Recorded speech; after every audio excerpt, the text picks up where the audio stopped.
आप सोच रहे होंगे कि मैं क्या कर रहा हूं। मैं युद्ध की तैयारी कर रहा हूं। वही युद्ध जो ज्वालामुखी की भांति कभी भी फट सकता है।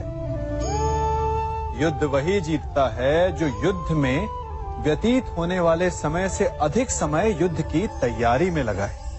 जो योद्धा अभ्यास क्षेत्र में जितना अधिक समय दे, रणभूमि में उतना ही कम रक्त बहेगा। एक सामान्य लौह और तीखी तलवार में अंतर यही है कि एक तीखी तलवार को कड़ी अग्नि परीक्षा से होकर जाना पड़ता है, लौहकार की मार खानी पड़ती है। एक तलवार जितनी पीड़ा सहेगी, उसका वार उतना ही प्रबल होता है। इसलिए पीड़ा से घबराए नहीं, उसका सामना करें, उसका अभ्यास करें, क्योंकि यही अभ्यास जीवन के युद्ध में आपको विजयश्री बनाता है। जब मेघ छाते हैं तो क्या होता है? अंधकार छा जाता है। मेघ गरजते हैं, बिजलियां कड़कती हैं, वर्षा होती है। सभी पशु अपने आश्रय स्थल पर जाकर छिप जाते हैं। मनुष्य अपने घरों की ओर दौड़ते हैं और सभी पक्षी अपने घोंसलों में जाकर छिप जाते हैं। परंतु एक जीव है जो गरजते मेघों को, कड़कती बिजलियों को, भारी वर्षा को भी हरा देता है। वो जीव है बाज, क्योंकि वो समस्या की जड़ों से ऊपर उड़ता है। वो गरजते मेघों से, कड़कती बिजलियों से, भारी वर्षा से, इन सब से ऊपर। यही अंतर है हारने वालों में और जीतने वालों में। ये युद्ध हार और जीत का नहीं, समस्या और सोच का है। यदि आप अपनी सोच को छोटी रखेंगे तो समस्या बड़ी हो जाएगी, और यदि आप अपनी सोच को बड़ी रखेंगे तो समस्या छोटी हो जाएगी। दो मनुष्यों के मध्य होता है, परंतु विजय सदैव एक ही मनुष्य को मिलती है। जबकि समान रूप से दोनों शक्तिशाली होते हैं, समान ज्ञान प्राप्त करते हैं। कारण, दो प्रकार के लोहे होते हैं, एक ठंडा, एक गर्म। कभी सोचा है? लोहकार लोहे को लोहे से ही काटता है, परंतु सदैव ठंडा लोहा ही गर्म लोहे को काट पाता है।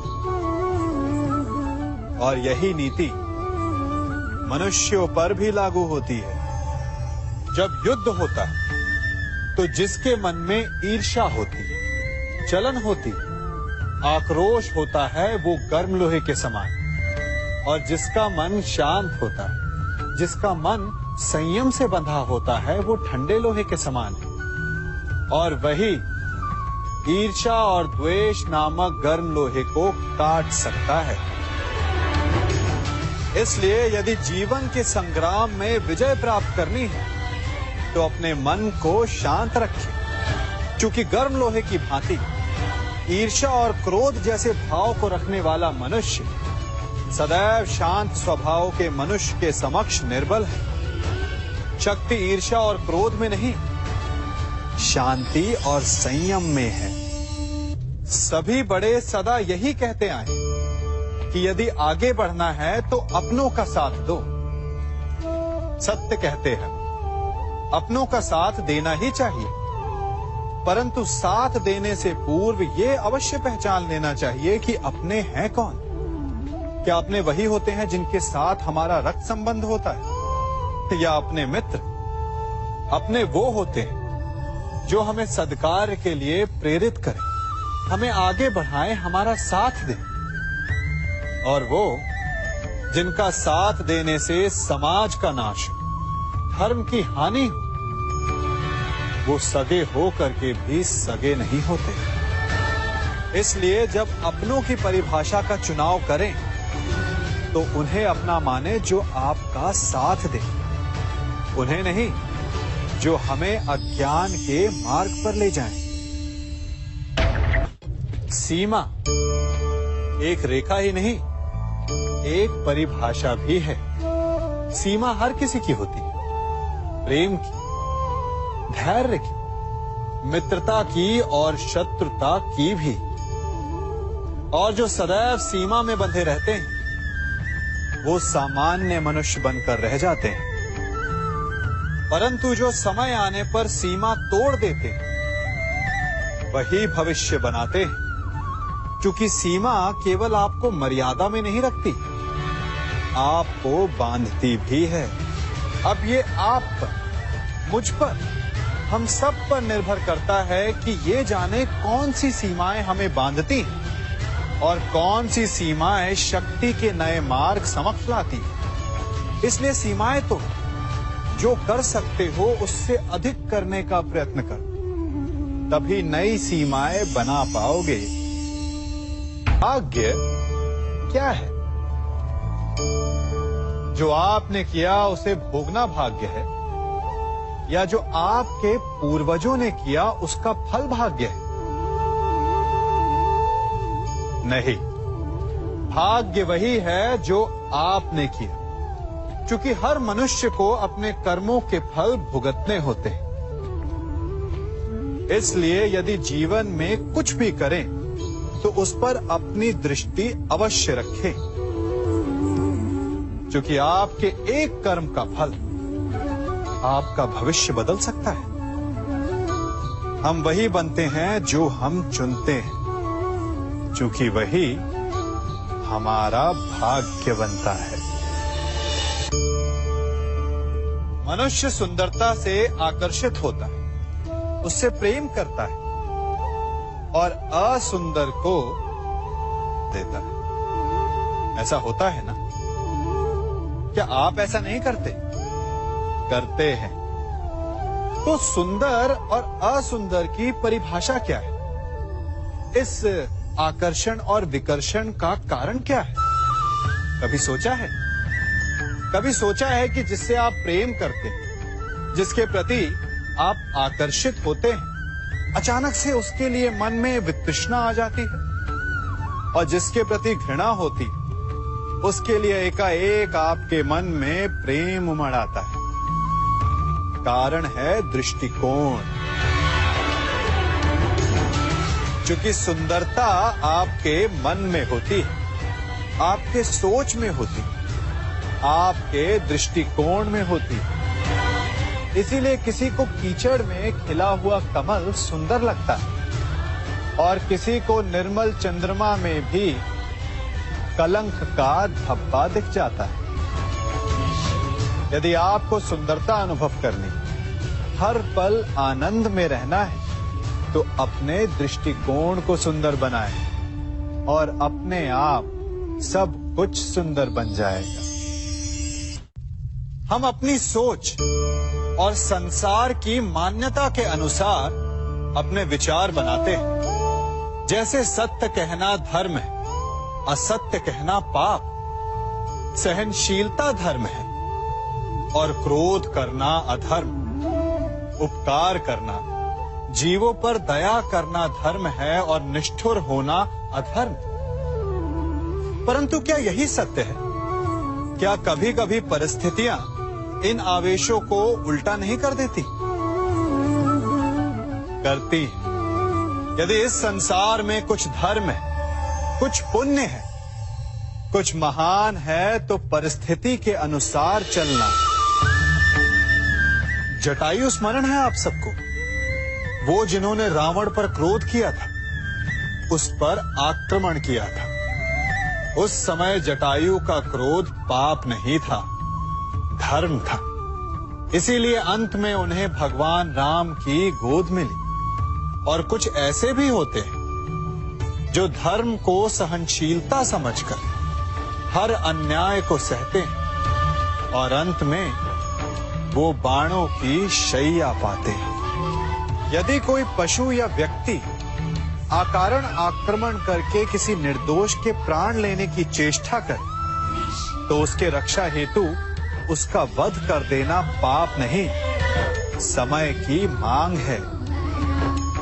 क्योंकि आक्रमण भी आत्मरक्षण ही है।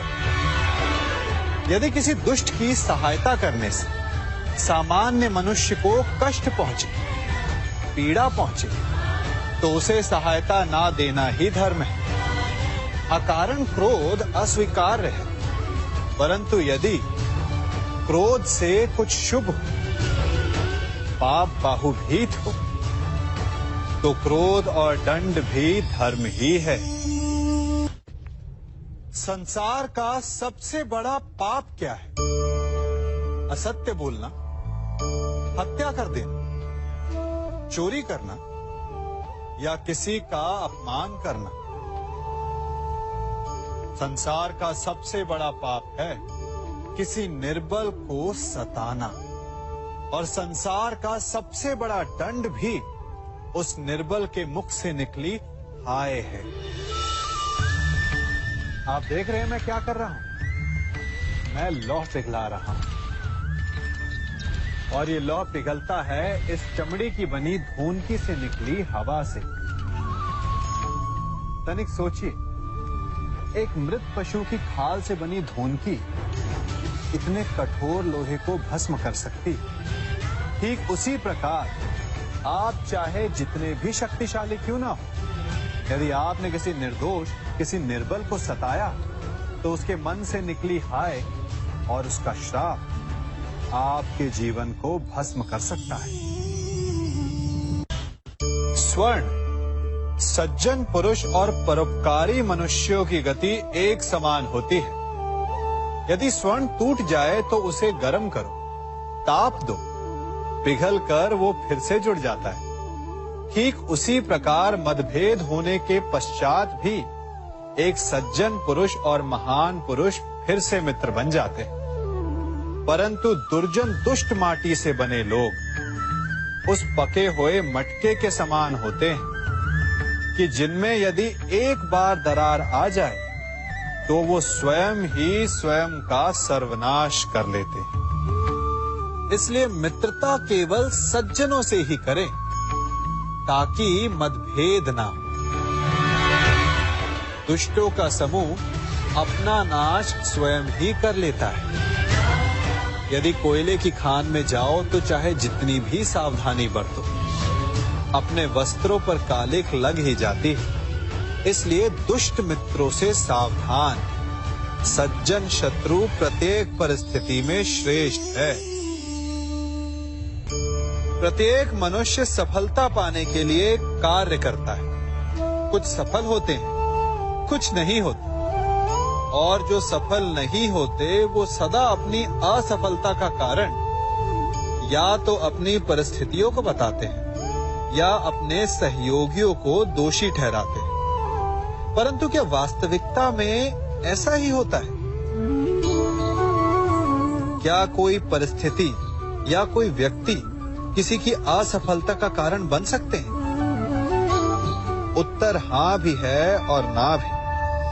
कैसे? आप इस तितली को देख रहे हैं? आपने एक मक्खी को भी देखा होगा। प्रकृति ने दोनों को समान गुण दिए हैं रस पान करने का। एक तितली फूलों पर जाकर उसका रस लेती और इस अवस्था में नए फूल खिलने की व्यवस्था भी करती है, और मक्खी घाव पर बैठती है, घाव को सड़ाती है और रोग भी फैलाती है। यदि इसमें किसी बात का अंतर है तो केवल सोच का। यदि आप उचित मार्ग चुनेंगे तो आपको सफलता मिलेगी, आप में उत्साह बढ़ेगा, और यदि आप अनुचित मार्ग चुनेंगे तो आपको असफलता मिलेगी, निराशा मिलेगी। अब उचित मार्ग चुनना है या अनुचित मार्ग, ये निर्णय तो आप पर निर्भर करता है। मनुष्य सदा भला बुरा, खरा खोटा, सत्य असत्य की बातें करता है। सत्य को अच्छा मानता है और असत्य को बुरा। परंतु क्या आपने कभी ये सोचा कि प्रत्येक वस्तु, प्रत्येक भाव का एक महत्व होता है? दोनों ही एक दूसरे के पूरक होते हैं। यदि काला रंग नहीं होगा तो क्या श्वेत रंग की आभा का अनुभव होगा? यदि असत्य नहीं होगा तो क्या सत्य के महत्ता का ज्ञान होगा? यदि बुरा नहीं होगा तो क्या भले पर आपको विश्वास होगा? कुछ महत्वपूर्ण है तो दोनों के मध्य का संतुलन। बुरी से बुरी वस्तु, समय या भाव, कोई ना कोई स्वयं में शुभ छिपाए रखती है। कभी काले गरजते मेघों को देखा है? उसके किनारे भी एक स्वर्णिम आभा होती है। उसी प्रकार यदि आपके जीवन में बुरा समय आए तो आपको अपने सच्चे मित्रों की पहचान हो जाती है। तो बुरे समय में निराश ना हो, उसमें भी कुछ शुभ खोजने का प्रयास करें और धीरे धीरे सब कुछ आपके जीवन में स्वतः शुभ हो जाएगा। संसार में सबसे महत्वपूर्ण क्या है? दृष्टि या दृष्टिकोण, समझ या सोच? सामान्यतः मनुष्य की दृष्टि और सोच में अधिकतर वो वस्तु, वो घटनाएं, वो भाव श्रेष्ठ हैं जो हमें आनंद दें, और जो हमें आनंद नहीं देते उन्हें हम दुखदाई मान लेते हैं। परंतु दृष्टिकोण और सोच को यदि एक भिन्न कोण से देखें तो परिस्थितियां भिन्न सिद्ध हो सकती हैं। जिस प्रकार भीषण गर्मी हमें सुहाती नहीं, परंतु वही गर्मी सागर और नदियों के जल को वाष्पित करती है और हमें मनोरम वर्षा का आनंद देती है, उसी प्रकार भीषण परिश्रम के पश्चात हमें सफलता मिलती है। शिक्षा के पश्चात हमें हमारा लक्ष्य मिलता है। तो सदा स्मरण रखिएगा कि दुख और पीड़ा से भागे नहीं, क्योंकि यही भविष्य में आने वाले सुख का मूल है। जब भी आपने यात्रा की होगी तो अवश्य अपने मार्ग के आसपास कुछ रिक्त स्थान देखे होंगे, कुछ खेत देखे होंगे, कोई ना कोई भूमि का टुकड़ा अवश्य देखा होगा। कुछ स्थान ऐसे होते हैं जहां पेड़ लगे होते हैं, जहां माली बड़े प्रेम से उन्हें बोता है, उन्हें सींचता है। और कुछ स्थान ऐसे भी होते हैं जहां बिना माली के खरपतवार उग जाते हैं, कुछ अन्य पौधे उग जाते हैं। माली द्वारा उगाए वृक्ष हमें ठंडी छाया देते हैं, हमें फल देते हैं, ईंधन के लिए लकड़ियां देते हैं। और बिना परिश्रम के उपजित खरपतवार यदि कुछ करते हैं तो ये कि वो भूमि को बंजर बनाते हैं। हमारा मन भी रिक्त भूमि की भांति होता है।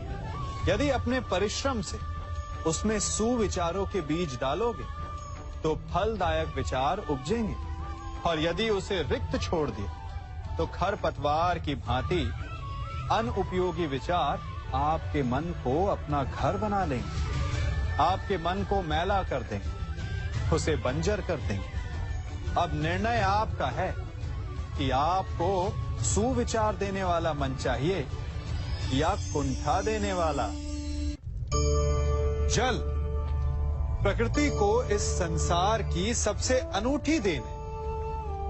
वो महासागर में भी मिलता है और मीठे तालाब में भी, वो पवित्र गंगा में भी होता है और दुर्गंध आती नाली में भी।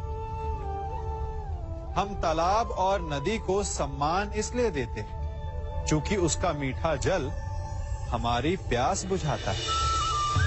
परंतु सागर का जल पीने योग्य नहीं होता, इसीलिए कभी कभी हम उसे उतना महत्व नहीं देते और नाली के जल को हम हे दृष्टि से देखते हैं। तो क्या ये उचित है? हमारे संबंध भी इसी जल की भांति होते हैं। जिस संबंध से हमें लाभ ना हो उससे हम दूर हो जाते हैं। कभी ईर्ष्या के कारण, कभी अहंकार के कारण उस संबंध को तोड़ देते हैं। तो क्या संबंध को तोड़ देना उचित है? तनिक विचार कीजिए। माना कि सागर का जल फसल नहीं दे सकता, परंतु मोती तो देता है।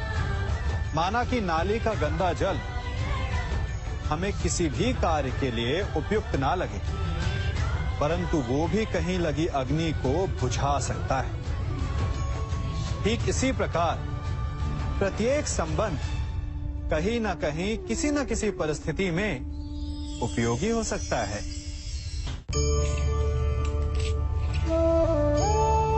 बड़ी विकट समस्या है। मुझे स्मरण ही नहीं हो रहा कि इस गुच्छे की कौन सी चाबी इस ताले को खोले। बड़ी देर से प्रयास कर रहा हूं, परंतु ये ताला खुल ही नहीं रहा।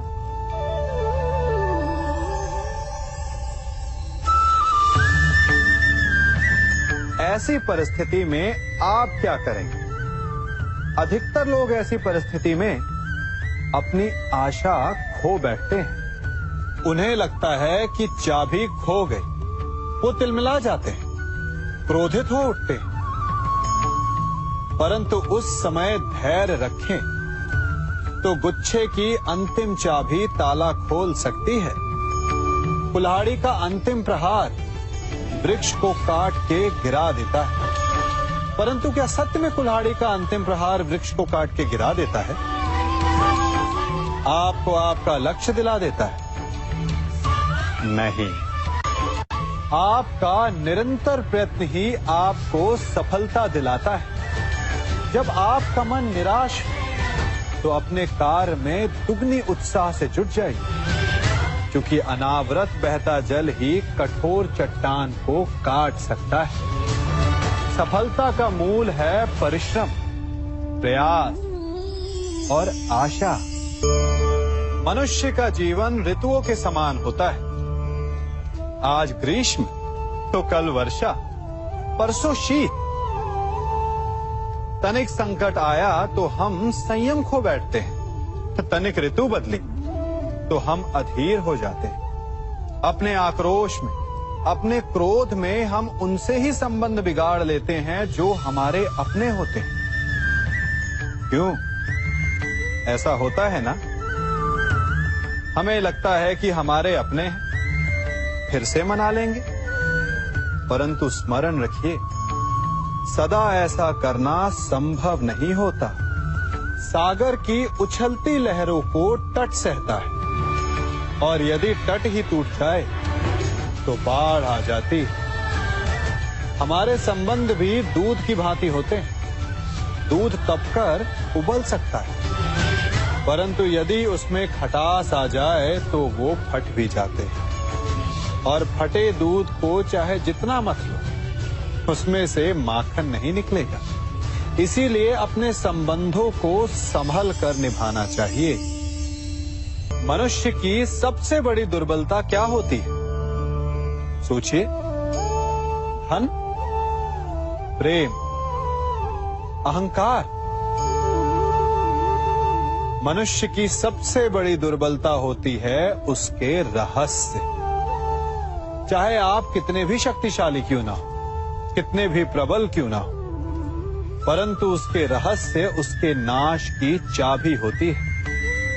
इसलिए यदि प्रबल रहना है, शक्तिशाली रहना है, समर्थ रहना है, तो अपने रहस्य को किसी को भी ना बताएं, ना मित्र को और ना ही शत्रु को, क्योंकि समय पड़ने पर कब कौन शत्रु हो जाए ऐसा कहना संभव नहीं।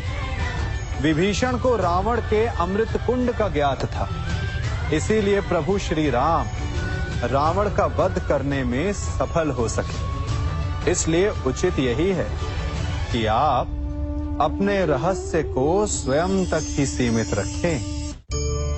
मनुष्य का मन बड़ा विचित्र होता है। कल्पना में ही विकास करता है, संपन्न भविष्य का स्वप्न देखता है, और कल्पना में ही जो नहीं हुआ उससे भय खाता है। और यही भय मनुष्य का सबसे बड़ा शत्रु है। हमारे भविष्य के मार्ग में, हमारे आनंद के मार्ग में सबसे बड़ी बाधा है। अब आप लोग मुझसे पूछेंगे कि इसका तोड़ क्या है, भय से मुक्ति कैसे पाई जाए? तो ये प्रश्न आप स्वयं से पूछिए। तनिक सोचिए, जब आप एक सुंदर भविष्य की कामना करते हैं तो उसे पाने के लिए आप परिश्रम करते हैं ना? ठीक उसी प्रकार भय से मुक्ति पाने के लिए आप उससे लड़ जाएं।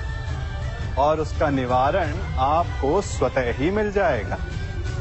इसलिए जब भी भय आपको सताए तो उससे भागे नहीं, उससे घबराए नहीं, क्योंकि भय का काम ही होता है आपको भयभीत करना। इसलिए जब भी भय आप पर आक्रमण करे तो आप भी उस पर पहले ही आक्रमण कर दें। हम सब मित्रों के साथ रहना चाहते हैं, शत्रुओं से दूर रहना चाहते हैं। क्यों?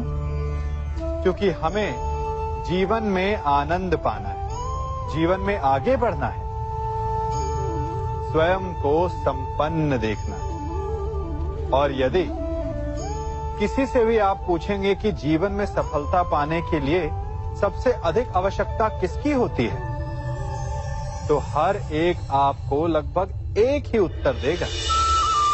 सफलता प्राप्त करने के लिए आपको सच्चे मित्रों की आवश्यकता होती है। परंतु यदि आपको और अधिक सफल होना है तो आपको केवल मित्रों की नहीं, शत्रु की अधिक आवश्यकता है। अब आप कहेंगे, ये मैंने कैसी बात कर दी?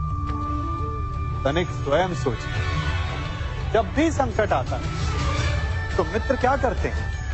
आपकी सहायता करने के लिए आपके साथ खड़े हो जाते हैं, और संकट के समय में शत्रु और बड़ा संकट बनकर हमारे समक्ष खड़े हो जाते हैं।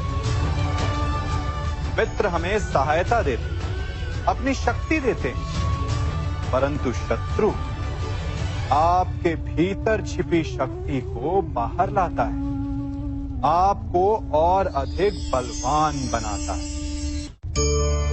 संगति या साथ, मित्र और साथी मनुष्य के व्यक्तित्व के लिए सबसे महत्वपूर्ण होते हैं। अब आप कहेंगे, ये कैसे? मनुष्य अवश्य अपने व्यक्तित्व के लिए उत्तरदायी होता है, परंतु मनुष्य संगति में ना चाहते हुए भी उसका व्यक्तित्व संगत की भांति हो जाता है। इन पात्रों को देख रहे हैं? मध्य में जल रखा है, इसमें दूध है और इसमें मलिन कीचड़ रखा है। यदि मैं इस जल को इस दूध में मिलाता हूं तो ये जल दूध बन जाता है, और यदि इसी जल को इस मलिन कीचड़ में मिलाता हूं तो क्या हुआ? ये जल कीचड़ बन गया। ऐसी कोई युक्ति नहीं कि जल बिना घुले मिले दूध या कीचड़ में अपना अस्तित्व बनाए रखे या उनसे अलग रहे। और ठीक ऐसा ही मनुष्य के जीवन में भी होता है। यदि एक गुणहीन व्यक्ति गुणवानों की संगत में बैठे तो उसे भी गुणवान समझा जाता है, सम्मान का पात्र समझा जाता है। और यदि एक गुणवान व्यक्ति गुणहीनों की संगत में बैठे तो उसे भी तिरस्कार मिलता है। इसलिए अपने जीवन में सदैव संगति सोच समझकर सावधानी से चुनिएगा। कभी खेत में किसी किसान को खेती करते देखा है? वो उसे सींचता है, उसे जोतता है, पशु पक्षियों से खेत की फसल की रक्षा करता है, परंतु एक बात का वो सबसे विशेष ध्यान रखता है कि कहीं खेत में खरपतवार ना उग जाए, क्योंकि एक खरपतवार खेत की सारी फसल को नष्ट कर सकती है।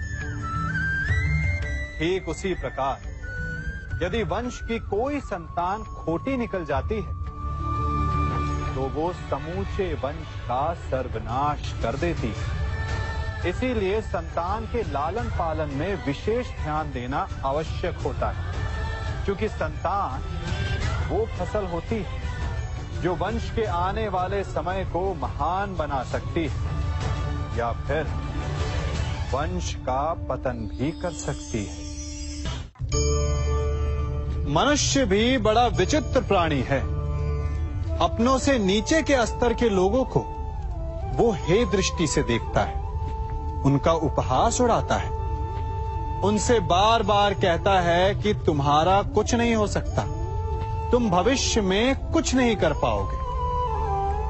जब मनुष्य के पास धन, संपत्ति, मान होता है तो वो दूसरों का आदर नहीं करता, परंतु वो एक बात भूल जाता है कि उससे भी अधिक शक्तिशाली कोई अस्तित्व में है, और वो है समय।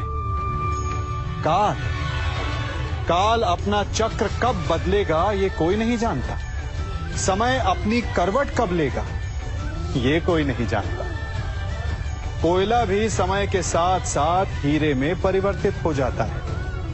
इसलिए जीवन में कभी भी किसी का भी उपहास नहीं उड़ाना चाहिए। देख रहे हैं इसे? ये रेत है। कहा जाता है कि इसे आप मुट्ठी में बंद करके नहीं रख सकते। क्यों? क्या इसका स्वभाव ही ऐसा है, या हमारे हाथों में इतनी सक्षम शक्ति नहीं कि इसे मुट्ठी में बंद करके रख सके, या फिर इसका स्वरूप ही ऐसा है कि ये फिसल ही जाएगी। कदाचित इसीलिए कहा जाता है कि आप रेत को मुट्ठी में बंद करके नहीं रख सकते, परंतु मैं आपसे कहता हूं कि आप रेत को मुट्ठी में बंद करके रख सकते हैं। कैसे? इसका उत्तर है, यदि आपके हाथों में पसीना हो तो आप रेत को अपनी मुट्ठी में जकड़ सकते हो। और पसीना कैसे आता है? परिश्रम से, प्रयास से। तो यदि आप परिश्रम से निकले पसीने से आप रेत को मुट्ठी में बंद कर सकते हो, तो ऐसा क्या है जो आप जीवन में परिश्रम से पा नहीं सकते? मान, सम्मान, धन, संपत्ति, बल, ये सब परिश्रम की उत्पाद है। हम कौन हैं? हमारा अस्तित्व क्या है? हम क्या हैं और क्या बन सकते हैं?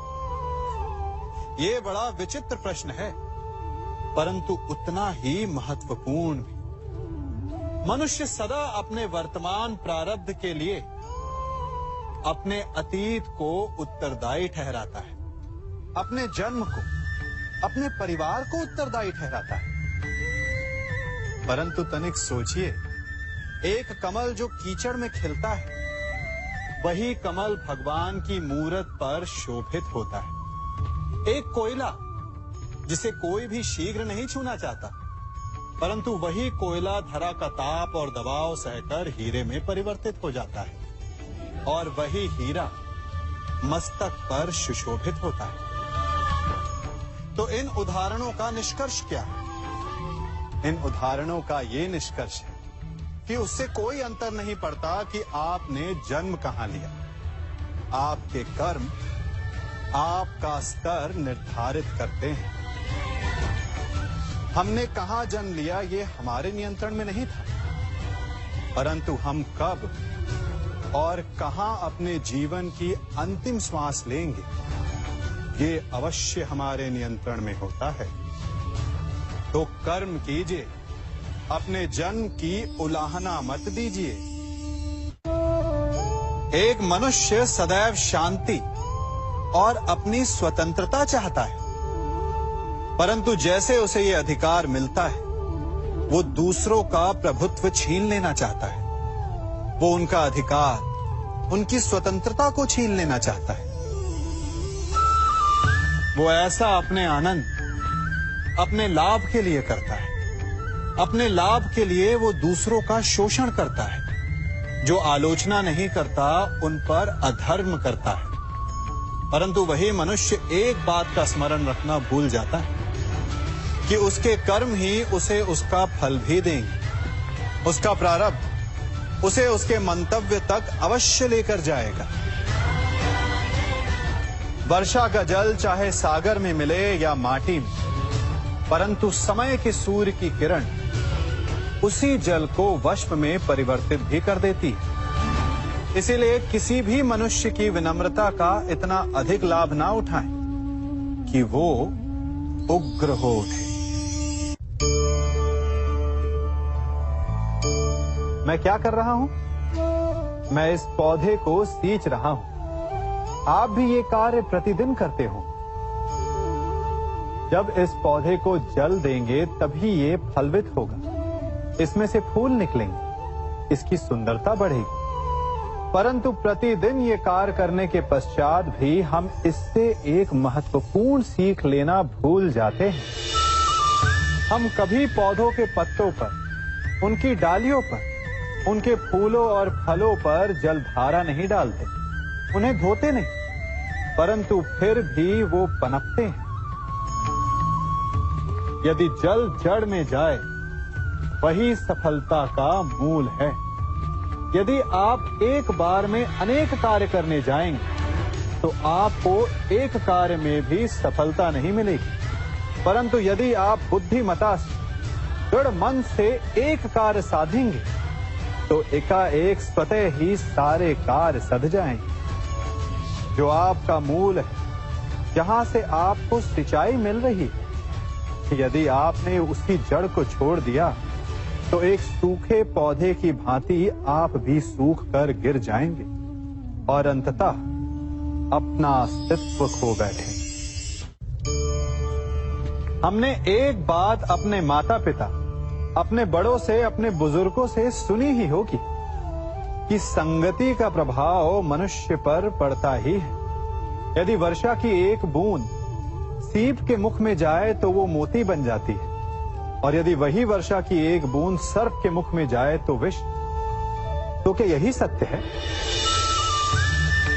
नहीं। आपने कभी चंदन के वृक्ष को देखा है? उस पर सर्प विचरण करते हैं, विषधर उससे लिपटे रहते हैं, परंतु फिर भी चंदन का वृक्ष विषैला नहीं होता। वो तब भी सुगंध देता है और पवित्र माना जाता है। तो इसका रहस्य क्या है कि वर्षा की बूंद पर संगति का प्रभाव पड़ता है और चंदन के वृक्ष पर नहीं? इसका रहस्य है आत्मबल। वर्षा की बूंद वातावरण के अनुसार स्वयं को बदल लेती है, इसीलिए उसकी संगति ही उसका प्रारब्ध बन जाती है। परंतु चंदन का वृक्ष अपना व्यक्तित्व, अपना गुण नहीं खोता। इसीलिए यदि आप में आत्मबल हो, आपका मन दृढ़ हो, तो बुरी से बुरी कुसंगति भी आपका कुछ नहीं बिगाड़ सकती।